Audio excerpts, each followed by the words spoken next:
Hi there, Sandy here. Welcome to another polymer clay jewelry video at keepsakecrafts.net. Today's video is a collaboration with Valerie Evans over at the Unruly Housewife channel and Teresa Pandora Salgado. We've chosen the theme Exotic Botanicals, and we've all done our interpretation of it. So make sure at the end of the video to click on over and see what they've created. What I have for you today is how to make this really pretty exotic looking flower. You can turn it into a brooch, you can turn it into a pendant for a necklace, you could use it as home dec, whatever you like. I'm going to show you how to make a really simple cane that you can use two different ways and how to decorate all of this.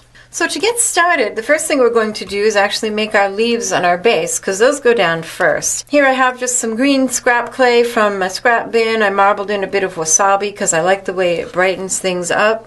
And I'm just going to cut out some long, narrow leaf shapes. This piece of clay was rolled out on a medium thin setting, so like a 4 or 5. And then what I like to do, I like the thin, delicate looking edges. So I've got a piece of index card and I can feel it through the index card, and I'm just thinning out the edges. And then again, you can use a clay blade or a needle tool, whichever you prefer, to draw in some lines to add texture and interest and kind of sort of realism. Don't make them too deep or they will cut through the clay and then it starts to fall apart when you try to twist and shape it. Once your leaves are to your liking, you can peel those up off your tile. So then just take some more of your green clay and roll it into maybe a little bigger than a 1/4 inch ball. You don't need a lot. And just flatten that out so it's maybe a 3/4 inch round. And then you can apply your leaves, and I like to kind of pinch and shape both ends and stretch and curl it and just give it some interesting shape. And I usually put 2 on one side and 1 on the other, but do whatever looks good to you. And now we're going to set that aside. So the next thing to do is choose the colors that you want for your flower petal, and you want to choose 2 that will blend together and make a nice color in between them. And I've got Primo, Magenta Pearl, and Sculpty Soufflé and Canary. And then you're just going to use about a 1/4 of a block of each of those to make a Skinner blend. Here's my blend. I'm not going to worry about the ragged edges. Those will be taken care of later. The first thing you want to do is just cut your sheet in half and then stack them on top of each other, offset by a little bit. So let's see, so here they are lined up, so offset by maybe a 1/4 of a sheet, maybe not quite that much. So put those 2 together without air bubbles and run those through the pasta machine. I have this rolled on a number 2 setting, so I'll run these 2 together also on a 2. And then repeat those steps to cut it in half. Stack it. This time you don't need to offset because it's already offset. Stack it, run it through the pasta machine. And one more time. So for a total of 3 times running the stacked strips through the pasta machine. And it's very tempting at this point to trim this all up neat, but I actually like to leave it like this because all these bits are the part that's going to get distorted as I'm reducing my cane. And that way I'll have more usable cane. But if I trim off all the scrap, then some of my good stuff's going to get distorted. So I'm not going to even stress about this over here. I'm just going to kind of fill it in. So cut it in half, stack it on top of each other, cut it in half one more time, and stack them up.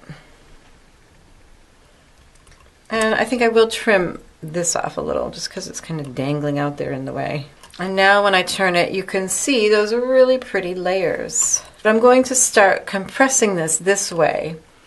and keep compressing it until it's about an inch, inch and a half wide. So many of you have told me that you have enjoyed and benefited from and been inspired by my videos, and I'm so glad to hear that you found them helpful. And if you have, I hope you might consider becoming a patron.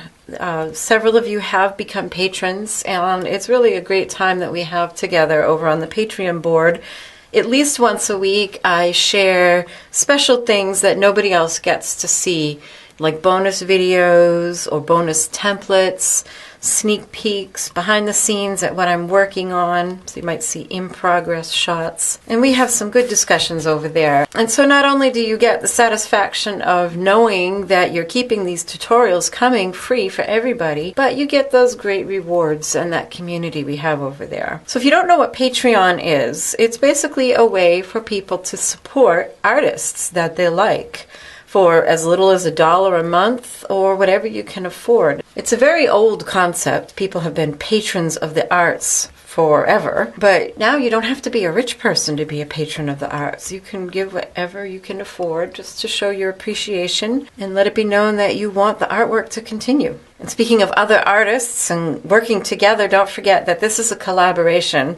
As I'm working on my exotic botanical, I'm very excited to go see what Teresa and Val have made in their interpretation of exotic botanicals. And don't worry that these get squiggly, kind of squiffy as you're squidging. Squiggly, squiffy, squidging. It'll be fine in your finished flower. So we're almost there. Just a little bit more. I want to reduce this. So there, that's somewhere around an inch across. And now we'll cut a slice and see what we've got. Oh, that's kind of fun. So now to make your flower petals, you want to cut 6 slices, maybe just under 1/8 of an inch thick. And notice I'm not really worried about letting this cane rest before I cut it, because I'm going to reshape these flower petals anyways. Now I'm going to take each of my petals and run them through the pasta machine, first in this direction on a thickness close to the thickness that they are at now, and then I'll step it down one more thickness and run them through the long way. Once you have your petals all rolled out so that they are a uniform thickness, thanks to the pasta machine, you can shape them however you like. I like to take my scrap of index card, and again, like I did with the leaves, just kind of run around the edges. It knocks off that sort of cookie cutter look and thins them out and makes them look more delicate. And what I'm going to do is just kind of take all of these. I'm going to have the yellow on the outside. On this one, I have the magenta pearl on the outside, but I think on this one I'll do it the other way and have the yellow. So I'm just kind of pulling the yellow out to a bit of a point. Now I have my petals all shaped the way I want them to. I'm just going to add a bit of texture. And you can do this any way you like. Take a look at pictures of flowers and see what you like. This is just a simple way to add some interest and texture. Just use a needle tool. And I'm dragging it from what will be the center of the flower, radiating out along the petals. And I know these still aren't looking very flower petal-like, but give them a minute and they will.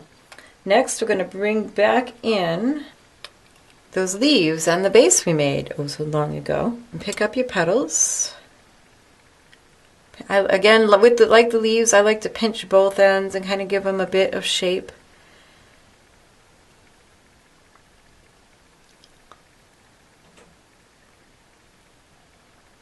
And to get them spaced evenly, first put 3 down.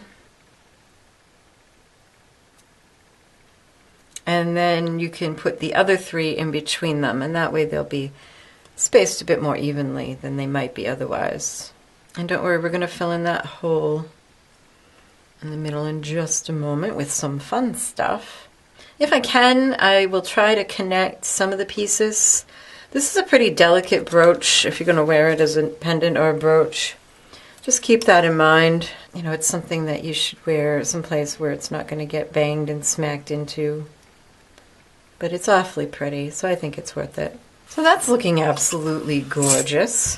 And you could put a center in it and leave it like that, But I really love these beads, and I have to give credit where credit is due. This idea is a takeoff on one I got from Christy Friesen in her book Flourish, where she puts head pins with beads and crystals in her flower centers. And I'm going to grab a scrap of the magenta clay, just a little ball to put in the middle, and that's what we'll use to embed our decorations. Roll it smooth and then flatten it out a little. And I kind of like the look of having these tall ones. So these are tall beads. Here they are. And I have some Swarovski crystals in yellow. On this one I used green. And some little ball head pins. And if you want to learn how to make this tin, which I haven't finished yet, I should cover the sides. This is just an Altoids tin. And I showed you how to make this kind of Bargello zigzag veneer. It's really easy. I have a video on that, which I will link to. So these are just some short little ball head pins that I happen to have in my stash, and I don't have a lot of uses for them, but they were perfect for this. If you don't have short ones, you can just trim them off. And I'm sliding on a crystal, and then one of my long beads, but you could use a stack of beads. You could skip beads altogether. And then I'm taking some round nose pliers and just making a loop. This is another great trick I learned from Christy Friesen, to make sure that your wires aren't ever going to come out of your clay. Make a loop or a hook. Stab that in. And when it bakes, it's now hardened around that loop in the metal, and it won't ever come out. If you were to just stick this straight in, after baking, there's nothing making it stick. The only thing that's making it stick now is the clay is a little sticky because it's not baked. But after baking, it would come right out. So then you put in as many of these as you think looks good, as makes you happy. I think I did 6 crystals on the other one. If you're interested in the supplies I used, in every single video that I make, I also make an accompanying blog post. And at that blog post, I have a complete supply list and links to products. So if you ever want to know about a certain tool or product that I'm using in a video, you should click on the little eye that's in the upper right here. It will bring down what's called cards with links to related videos, and there will always be a link to my blog post as well. And let's see, for the other one I also added a few more, just a head pin with a large seed bead. And I took my tool and pressed that bead down. And just because of its positioning, it's not likely that it's ever going to come loose from that spot where you pressed it, even after baking. Oh, I forgot my loop. Yep, gotta do that. That will come out after baking if you don't do that part. And then again, I just took my tool, press that in, and it just kind of fills in that space a little bit. And if they do pop off the clay, it's no big deal because they're not going to come off because the ball head pin's in the way. But you can just have fun, go through your bead stash, see what you've got that will work with the colors and style that you've chosen, and keep adding pieces until you are happy with it. Once you're all done, I like to put it on an index card or a piece of paper and bake it, because if you have it just straight on the tile, these parts are going to get shiny in the oven during baking. Once you've baked it, now is the time to decide, do you want it to be a pendant? Do you want to glue it to a box lid? That's kind of cool. Do you want it to be a pin? And so all you need is a little bit more of your green clay. I mean, you could use any color you like. I just like to use this because it matches. And if you're going to do a pendant, what I like to do is take a piece of wire. This is just florist wire. I use it for armatures as well. Make sure it's nice and straight. Roll your ball of clay. Smoosh that down and then place this in there, not centered, because then your piece is going to flop. You want it above center. Press it in, and that makes a channel for stringing. Then you can add some TLS or whatever you want and position this whichever way you want for your pendant. And then you just press the two together. You can do this step before you create your piece, but I like the flexibility of doing it afterwards, so I can decide, looking at the front, I want it oriented this way. So you add some liquid clay in between to bond those together and bake it again. If you want to make a pin, it's pretty similar. Here I've got a pin finding. And I would glue this in place where I want it, probably with some poly bonder, and then glue this. Make sure it's not so thick that the pin mechanism can't work. See that little wire there? Have to make sure there's room for that. And then you just fasten that on, glue that on, bake it again.